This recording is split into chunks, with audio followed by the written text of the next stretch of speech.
दुनिया का सबसे बड़ा पाप कौन सा है?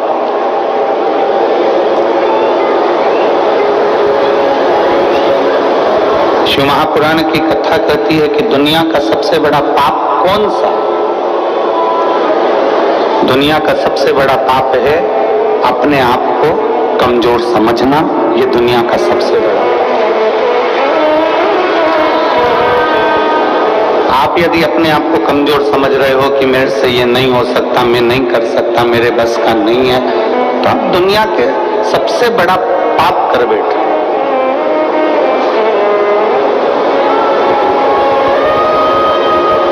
अपने आप को कभी कमजोर मत समझो। रोग से ग्रसित भी हो गए हो तो भी अपने आप को कमजोर मत समझो। कोई बड़ी बीमारी भी लग गई है तो अपने आप को कमजोर मत समझो। कोई बहुत बड़ा टेंशन यदि आपके माथे पर आकर बैठ गया है तो भी अपने को कमजोर नहीं समझो। अपने आप को हम कमजोर क्यों समझे?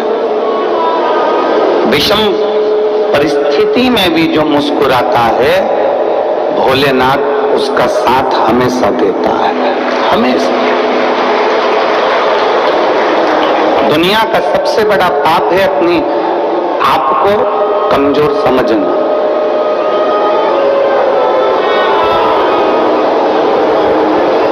आप अपने आप को जिस दिन कमजोर समझना चालू कर लें तो समझ लेना कि आप पापी हो गए। हम अपने आप को कमजोर क्यों समझे? घर में कई बुजुर्ग माताएं ऐसी रहती हैं, कई बुजुर्ग पिता ऐसे रहते हैं, कई भाई मेरी जीजियां मेरे जीजा लोग ऐसे रहते हैं, कई बेटी बेटा ऐसे रहते हैं जो कहते हैं अब तो हमारा समय आ गया, अब हमारे बस का कुछ नहीं। मतलब अपने आप को तुम कमजोर समझ रहे हो।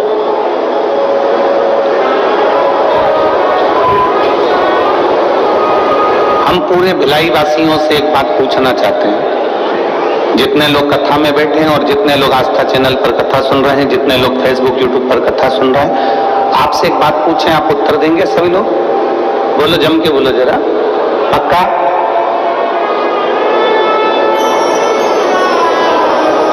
घर में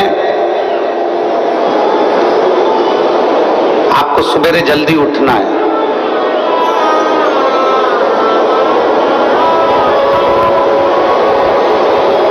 कहीं जाना है, कोई कार्य करना है, आपको जल्दी उठना है, तो आपने अलार्म लगाया। मान लो 4 बजे का लगाया या 5 बजे का लगाया या 3:30 बजे का लगाया। आप जितनी देर का, जितने समय का अलार्म लगाते हैं, जितने लोग यहाँ बैठे हुए हैं, दिल से बोलना कि तुमने 3:30 का अलार्म लगाया, तुमने 4 बजे का अलार्म लगाया, पर सत्य बताओ,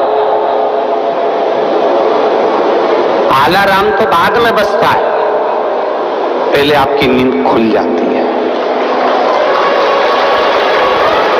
बोलो, सही है कि गलत है? जैसे आपने सोचा कि मुझे 4 बजे का अलार्म लगाया है, मैंने 4 बजे का घड़ी लगाई है, 4 बजे का क्लॉक वॉच लगाया है कि बस इतनी बजे वो 4 बजे बजेगा, टुक टुक टुक टुक टुक टुक टुक टुक टुक टुक टुक बजता रहेगा। कितनी बजे बजेगा वो? बोलो बोलो जम के, 4 बजे।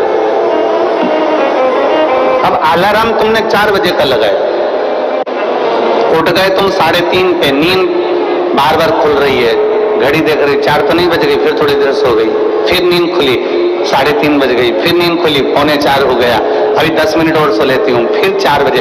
अलार्म तो बाद में बजा है, उससे पहले तुम्हारी नींद खुल चुकी है। बोलो मेरी छत्तीसगढ़ की चीजें सही है कि गलत है? अब तुमने अलार्म भर लिया 4 बजे का, 4 बजे का, 4 बजे का, 4 बजे का, और उठ कितनी बजे रहे हो? 3:30, 3:45, 3:30, 3:45, अलार्म भरा 5 बजे का, उठ कितनी बजे रहे हो? तो उठने का समय तुम्हारा जल्दी हो गया।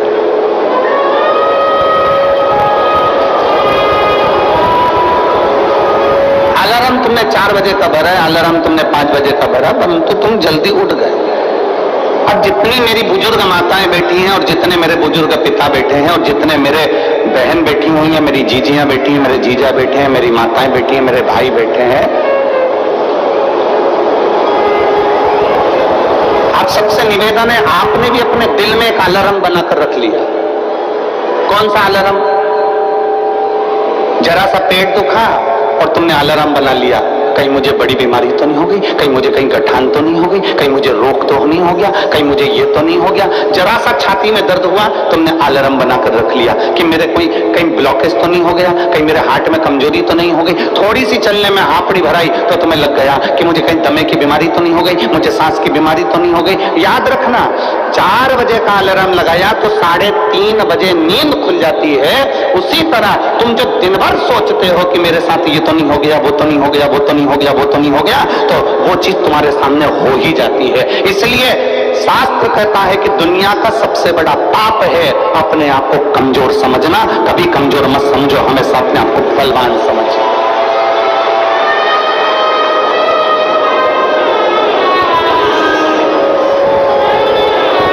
पेट दुखा, तुरंत तुमने सोच लिया कि कोई मेरे पेट में तकलीफ हो गई। छाती दुखी, मेरे को तकलीफ हो गई। सिर दुखा, मेरे को तकलीफ हो गई। आंखों में प्रॉब्लम हो गई। हो सकता है प्रकृति है, चलता रहता है, कभी अच्छा आता है, कभी बुरा आता है। कोई जरूरी नहीं है कि सारे रोग तुमको ही हो जाएंगे, सारी बीमारी तुमको ही हो जाएगी। पर तुमने सोच लिया।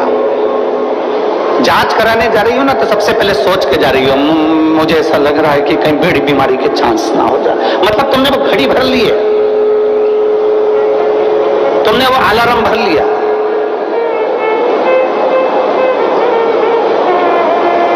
पहले का व्यक्ति अलार्म भरता था, पहले का व्यक्ति अलार्म भरता था 100 साल का। 100 साल तक जिंदा रहूंगा, 100 साल का अलार्म भरकर बैठता था कि मैं 100 साल तक जीऊंगा। खूब खाता पीता मौज करता, जाता खेत में काम करता, अपनी फसल लगाता, अपने काम में लगा रहता, अपना गाय बैल भैंस जो भी है पालना पालता।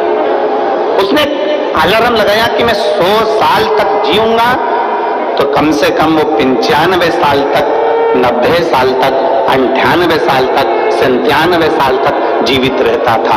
आज का व्यक्ति 60 साल में अंदाजा लगा लेता है कि अब तो मेरे शरीर से नहीं बन रहा, अब तो मेरे को जाना है, तो मालूम पड़े 55 में ही अटैक आता है और निपट जाता है। तुमने अलार्म लगा लिया।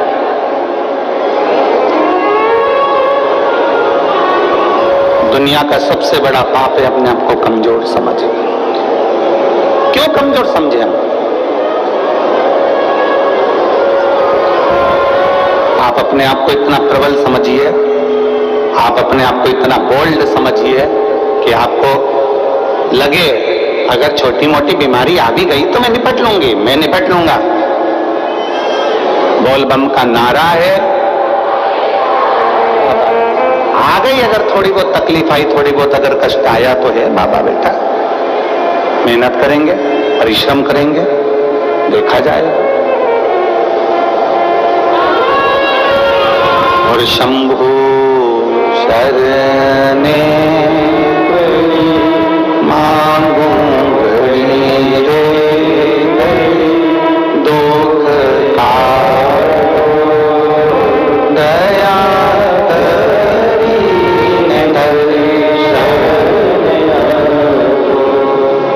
शंभु शरण मांगू घड़ी रे दुख काटो दया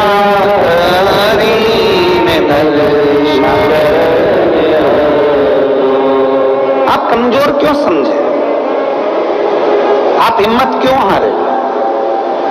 कई माताएं कह देती है हमने 1 बार पशुपतिनाथ का व्रत करा, हमने 2 बार पशुपतिनाथ का व्रत करा, हमने 3 बार पशुपतिनाथ का व्रत करा और हमने हमारी मामा नहीं सुन रहा। आपने हिम्मत हार ली, आप अपने आप को हिम्मत हार गए। एक पत्र है,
मेरा नाम अनीता साहू है, पति श्री संतोष कुमार साहू।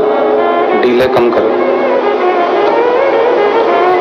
रामनगर भिलाई की निवासी हूं।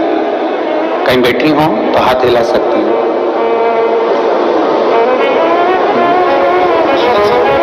अच्छा,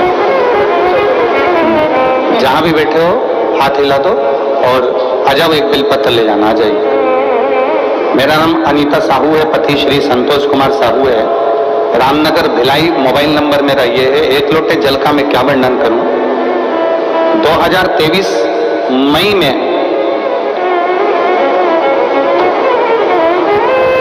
अचानक से स्वास्थ्य खराब हो गई। 10 दिन तक मैंने खाना नहीं खाया। सेक्टर नंबर 2 हॉस्पिटल में भर्ती थी। सोनोग्राफी MRI में पता चला कि लीवर में 9 mm का एक गठान और कैंसर हो गया। गठान होती ना गुरुजी तो दुख नहीं होता, पर साथ में कैंसर हो गया।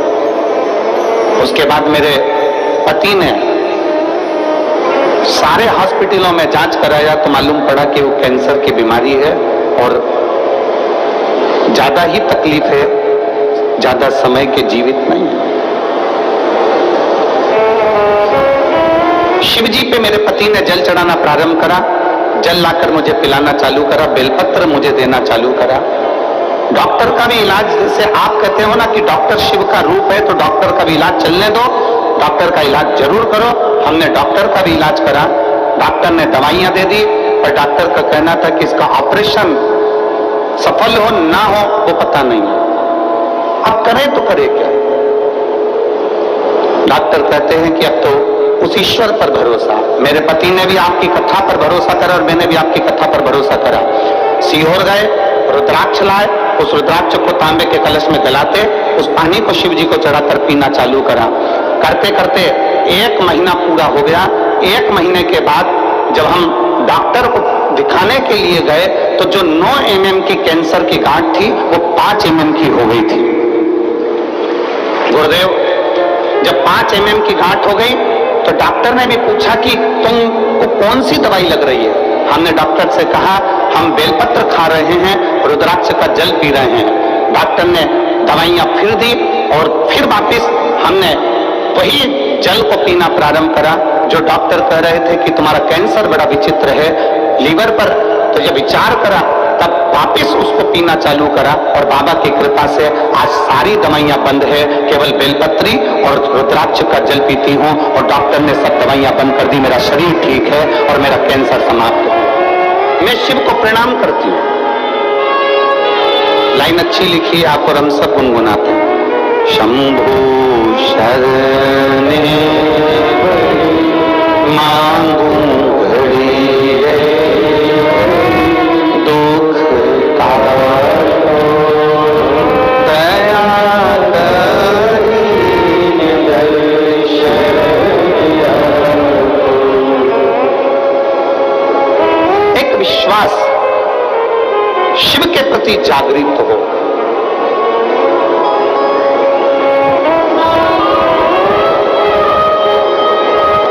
हम तो कहते हैं,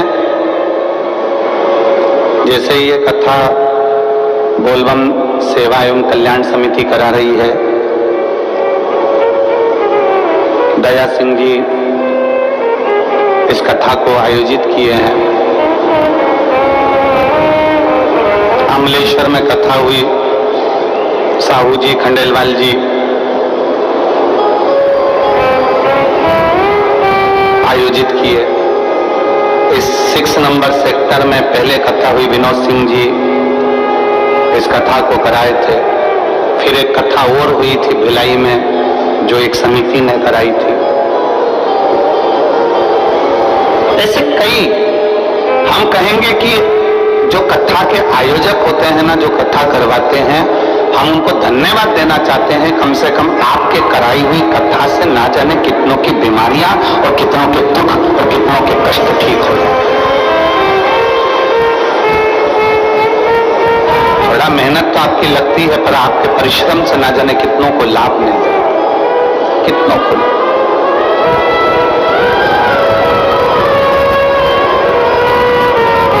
शिव तत्व की प्राप्ति है। शिव महापुराण की कथा, भगवान ओगरदानी की कथा, भगवान शंकर की कथा। हिम्मत ना हारे। इस बहन ने एक बात लिखी कि मेरे पति और मैं शिव पर से भरोसा समाप्त नहीं करेगा, करेगा तो वही करेगा। शिव पर से हमने भरोसा समाप्त नहीं करा, करेगा तो वही करेगा, करेगा तो वो घरदानी ही करेगा, करेगा तो मेरा देव अधिदेव महादेव ही करेगा। हमारा विश्वास, हमारा भरोसा हमने प्रबल रखा। और मैंने तेरे ही भरोसे बाबा, तेरे ही भरोसे हवा बिच उड़ती जवानी बाबा, डोर चलना मैं कटनी जावानी, बोले मैं तेरी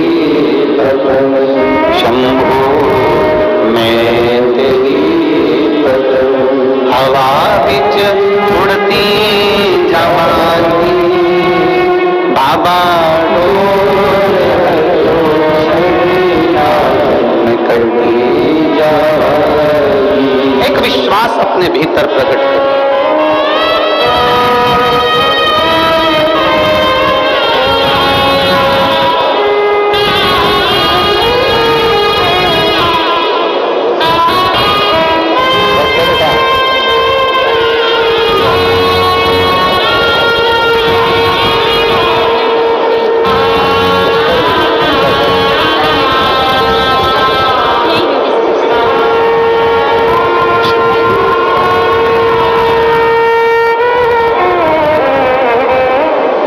हॉस्पिटल में सिस्टर भी हैं, कह रही हैं कि बाबा ने मेरे को इतना अच्छा कर दिया कि अब मैं वापस हॉस्पिटल में काम करने लगी और मैं स्वस्थ हूं। ये शिव तत्व है। पर्ची लाते कौन अतिथि आए उनका लिख के ला दीजिए। ये शिव तत्व है, ये ओघड़ी है, ये शंभु है, त्रिकालदर्शी है। हमारे भीतर एक विश्वास को हमें पैदा करना है, हमारे भीतर एक भरोसे को हमें दृढ़ करना है, एक विश्वास को दृढ़ करना है। फिर निवेदन है, दुनिया का सबसे बड़ा पाप है अपने आप को कमजोर समझना।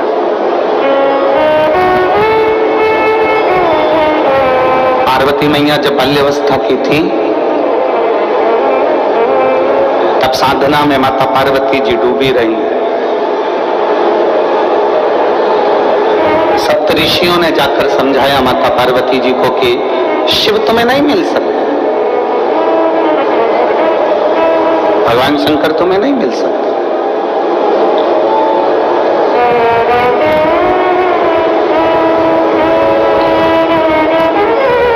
बहुत परीक्षा ली गई माता पार्वती जी की, बहुत। और पार्वती जी की बारंबार परीक्षा ली गई, बार बार परीक्षा ली गई, बार बार परीक्षा ली गई, पर माता पार्वती जी हिम्मत नहीं आई। पार्वती जी खुद को कमजोर नहीं समझी। उनको मालूम था कि अगर मैं शंकर को जप रही हूं, मैं शिव को भज रही हूं, मैं भगवान शंकर का गुणगान कर रही हूं, मैं शिव तत्व को जान रही हूं, तो ये पार्वती जी के मन में एक भाव उत्पन्न हो गया था कि मुझे शिव मिलेंगे जरूर, मुझे ओगरदानी मिलेगा, मुझे मेरा महादेव मिलेगा।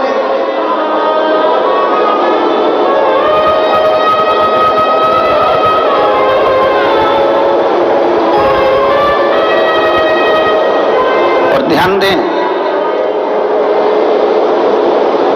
शिव को पाने की ललकता आपके भीतर होना चाहिए।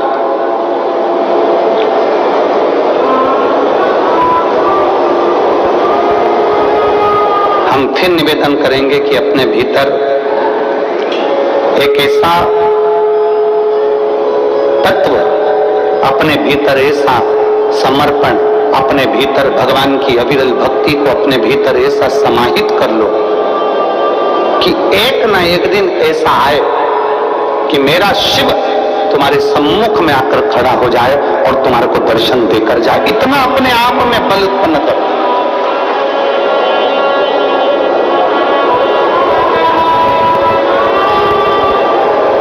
और हो सकता है, हम आपसे पूछें, अभी चीटा देखा है? चीटा बोलते हैं कि मकोड़ा बोलते हैं? यहाँ पे क्या बोलते हैं, चीटा की मकोड़ा? अरे जम के तो बोलो, चीटा ना। चीटा जब जन्म लेता है तो उसमें पंख रहते हैं क्या? जम के बोलो जरा। नहीं रहते। चीटा जब जन्म लेता है तो उसमें पंख नहीं रहते, पर चीटा अपने कर्म में लगा रहता है, अपने कार्य में लगा रहता है और कर्म करता रहता है, कार्य करता रहता है, करता रहता है, करता रहता है, करता रहता है, करता रहता है। धीरे धीरे धीरे धीरे चीटे में पंख आ जाते हैं। देखे आप लोगों ने चीटे में पंख? चीटा जन्म लेता है जब उसमें पंख नहीं होते हैं, चीटे में पंख नहीं रहते हैं, पर चीटा अपना कर्म करता रहता है, कर्म करता रहता है, तो चीटे में पंख आ जाते हैं, चीटे में पंख उत्पन्न हो जाते हैं और वो चीटा भी उड़ने लगता है।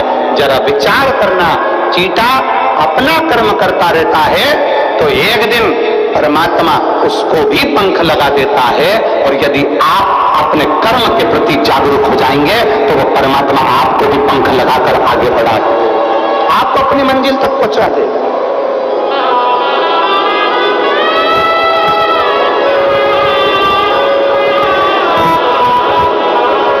चीटे में पंख नहीं होते, पर धीरे धीरे वो कर्म करता गया, कर्म करता गया, करता गया और उसमें पंख लग गए।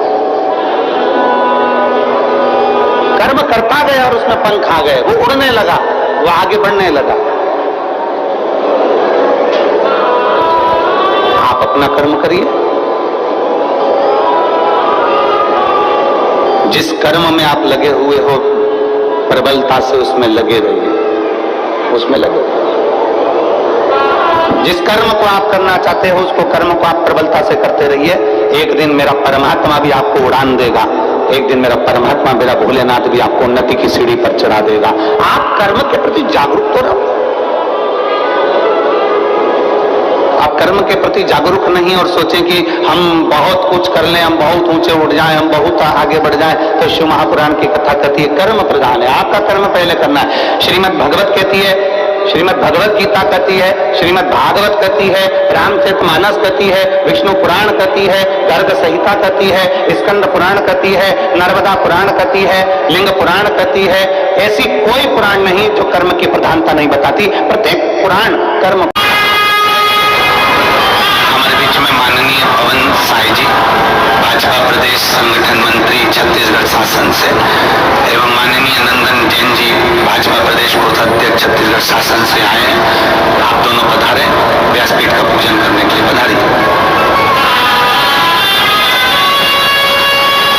एक बार इनके लिए जोरदार ताली बजाकर स्वागत करता हूं।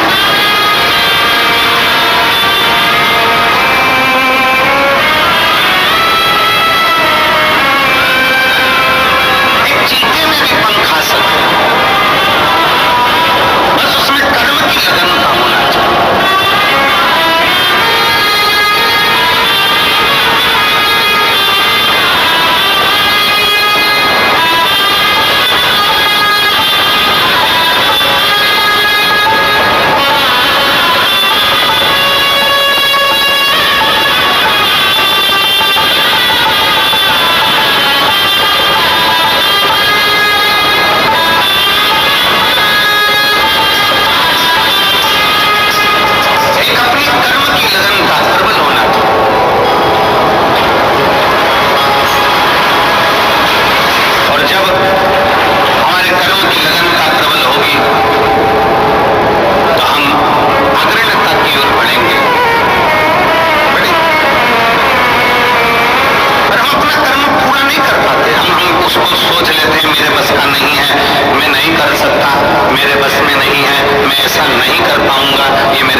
सुनेगा।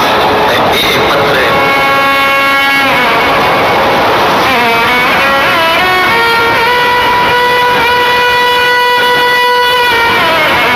राजकुमारी यादव, पति श्री शांतिलाल यादव, पोरिया कला, पुरानी बस्ती, वार्ड नंबर 54, दुर्ग की निवासी हूं। आप ही हैं? श्री शिवाय नमस्ते। एक लोटे जल का मैं क्या वर्णन करूं? आ जाओ, बेलपत्र लेकर चलो।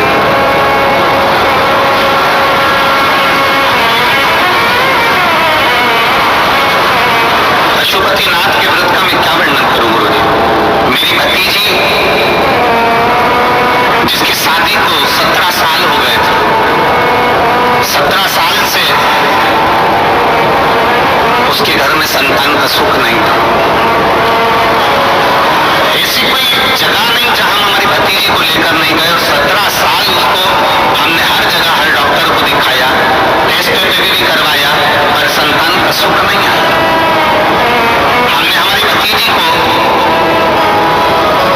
पशुपतिनाथ का व्रत का वर्णन किया और उसको सफेद आंकड़े की जड़ का वर्णन किया। मेरी भतीजी ने 3 बार पशुपति व्रत करे पर संतान का सुख नहीं आया। चौथी बार पशुपति व्रत करे पर संतान का सुख नहीं आया, तो मेरी भतीजी ने सोच लिया कि मैं पशुपति व्रत भी नहीं करूंगी, हमें शिव को नहीं मानूंगी। तब उसके पति स्वयं कहे कि तू एक बार और कर। वो सियोर वाला महाराज कहता, हिम्मत मत हारना, बाबा देगा जरूर। 5वीं बार पशुपति व्रत करा और बाबा की कृपा ऐसी हुई कि बाबा की कृपा से 15/7/2024 को मेरी भतीजी के 17 साल के बाद संतान की प्राप्ति, जिसका फोटो में लगा रही हूं। फोटो को आप लोग LED पर देख सकते हैं। 17 साल बाद मेरे भतीजी के यहाँ संतान की प्राप्ति। अर्थात वही कथा जो अभी चल रही है कि दुनिया का सबसे बड़ा पाप अगर कुछ है तो अपने आप को कमजोर समझ। हम हिम्मत क्यों हारे?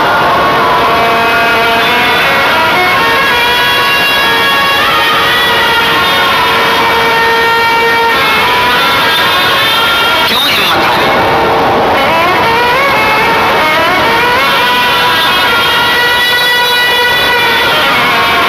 आप लोग पशुपतिनाथ का व्रत करते हो? कौन कौन ने करा? जरा हाथ उठाओ तो। आ जाइए, आ जाइए, आ जाओ, आ जाओ, जल्दी आओ, जल्दी जल्दी।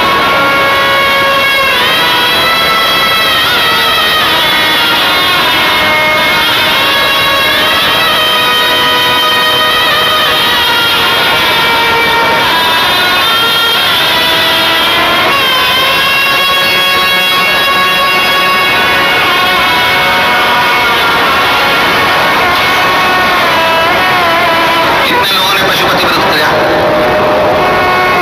बहुत बढ़िया, रख लो, रख लो।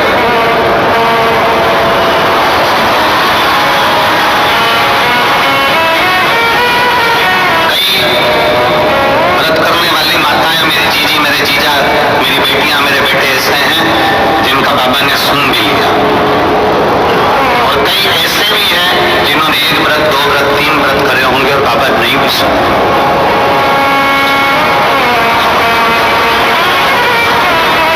निवेदन है, थोड़ा रुकना, नहीं सुन रहा ना बाबा, थोड़ा रुकना, 2-3 महीना रुकना, 2 महीना रुकना, 1.5 महीना रुकना, 15 दिन रुकना, फिर एक बार विश्वास के साथ, फिर एक भरोसे के साथ टीवी पर शिव महापुराण की कथा सुनना, मोबाइल पर कथा सुनना, यदि पंडाल में मिल जाए तो पंडाल में सुनना, और उस दिन से फिर नियम बना लेना कि बस मैंने कथा सुन ली है, अब मैं विश्वास रखकर 5 व्रत मेरे पशुपतिनाथ के फिर करूंगी, और मेरा भरोसा करता है मेरा शंकर मेरी झोली खुशियों से भरेगा। फिर विश्वास।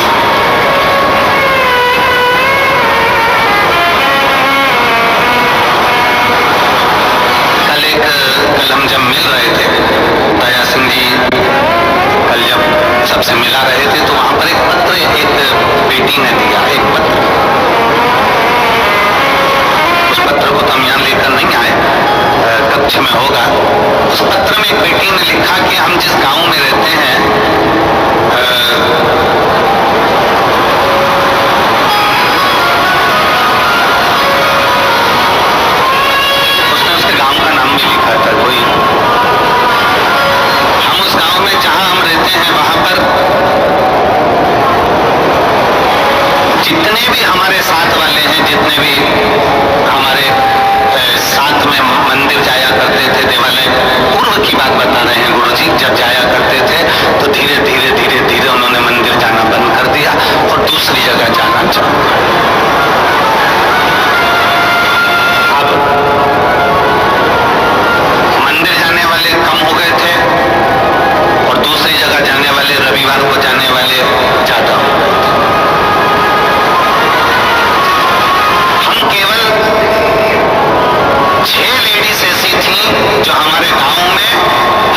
शंकर को जल चढ़ाना चालू कर दिया। हमारे उस मंदिर में नंदी नहीं है, उसने उसका फोटो भी लगाया। उस शंकर का कंक्रीट का शिवलिंग बनाकर, कंक्रीट की जलाधारी बनाकर उस पर हमने कलर पोत दिया और हम जाना चालू कर दिए। गुरुजी, हमने आपकी कथा को टीवी पर लगाकर उसकी आवाज तेज कर हमने बाहर लोगों को, जाते आते लोगों को सुनाना चालू करी। आज हमें प्रसन्नता इस बात की है कि वो पेड़ के नीचे का जो कंक्रीट सीमेंट का शिवलिंग है, वहां पर भी लोगों की भीड़ होने लगी और लोग अपने धर्म की ओर मुड़ने लगे। ये आपकी प्रबलता, ये आपकी प्रबलता, ये आपका विश्वास, ये आपका भरोसा। अब उसने पत्र जो लिखा, उस पत्र में ये सब चीज तो अपनी जगह पर है, उस पत्र में उसने जो लिखा, वो पत्र का लिखा हुआ आपके सम्मुख में, वो पत्र में उस बेटी ने लिखा कि गुरुजी, हम सीमेंट का बना हुआ, कंक्रीट का, पत्थर का, हमारे पास में पाषाण का शिवलिंग नहीं, पत्थर का शिवलिंग नहीं, हमारे पास में हमारे कंक्रीट का, हमारे सीमेंट और गिट्टी का शिवलिंग जो हमने बनाया है। अब आप हमें ये बताएं कि हम उस पर जल चढ़ाते हैं, हम उसकी पूजन करते हैं, तो क्या हमको शंकर जी के शिवलिंग का पुण्य मिलेगा? क्या हमें शंकर भगवान के शिवलिंग का पुण्य मिलेगा? मैं उस जीजी को एक बात कहना चाहता हूं, आपके मन में भी ये प्रश्न पड़ा होगा, क्या वो कंक्रीट का शिवलिंग का पुण्य मिलेगा?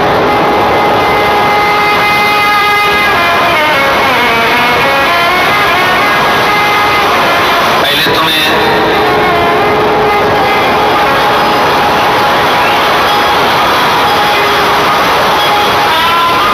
जितने ग्रामीण क्षेत्रवासी हैं और जिनके यहाँ शंकर का शिवलिंग नहीं है और वो चाहते हैं कि हमारे यहाँ शंकर का शिवलिंग विराजमान हो और हमारे गांव के लोग उस पर जल चढ़ाएं, तो मैं तो ये जितनी समितियां यहाँ पहले कथा करवा चुकी हैं, चाहे वो दया सिंह जी, आपको भी कहूंगा, और पीछे के जितनी समितियां पूर्व की भी हुई हैं और आसपास कमलेश्वर और हमारे क्षेत्र में जहां जहां हमने कथा करी है, एक ऐसा छत्तीसगढ़ में एक ऐसा स्थान नियुक्त किया जाए कि अगर किसी ग्रामीण में भी अगर शिवलिंग की जरूरत हो तो ओमकारेश्वर से या कमलेश्वर से या नर्मदा के तट से एक कंकर का भले छोटा सा शिवलिंग लाकर दिया जाए, जिससे वो गांव में पूजन होने लगे, उस गांव की आनंद। हम दया सिंह जी आपको भी कहेंगे, आने वाले समय में इस चीज की व्यवस्था होना चाहिए और जितने प्रयास बनेगा, हमसे भी शरीर के द्वारा जितना प्रयास बनेगा, जितने शिवलिंग हम भेज सकते हैं उतने शिवलिंग हम भेज और प्रयास करेंगे, जिससे गांव गांव में आज लोग जो धर्मांतरण हो रहा है, गांव गांव में लोग इधर उधर भटक रहे हैं और इधर उधर जा रहे हैं, वो सब बचकर भगवान शंकर की शरण में जाना है। ऐसा प्रयास किया, साधुता प्रश्न यह आ गया कि वो सीमेंट का, वो कंक्रीट का शिवलिंग पर हम जल चढ़ाएंगे, वो कंक्रीट के शिवलिंग पर हम जल चढ़ाते हैं, वो कंक्रीट के, वो सीमेंट के शिवलिंग पर हम जल चढ़ाते हैं, तो क्या हमें वो पुण्य मिल सकता है? तो मेरा उस जी से निवेदन है, एक बहुत सुंदर कथा हमारे शिव महापुराण में आती है, एक बहुत सुंदर कथा हमारे यहाँ हमें सुनने को मिलती है, आप उस कथा का स्मरण करिएगा।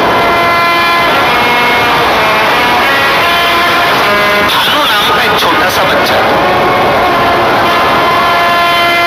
बहुत छोटा सा बच्चा, भानु नाम था,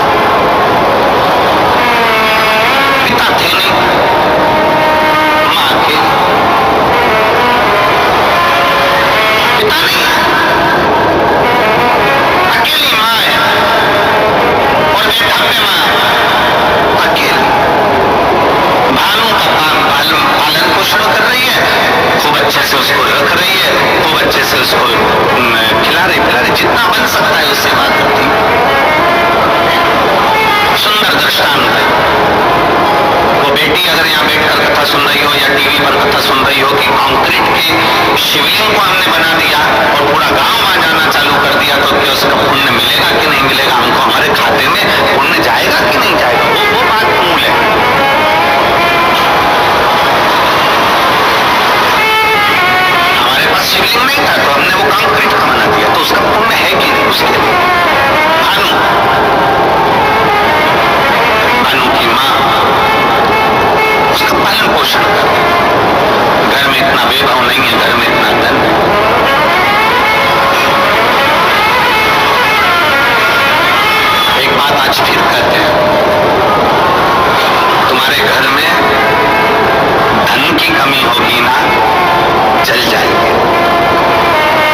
होना चाहिए।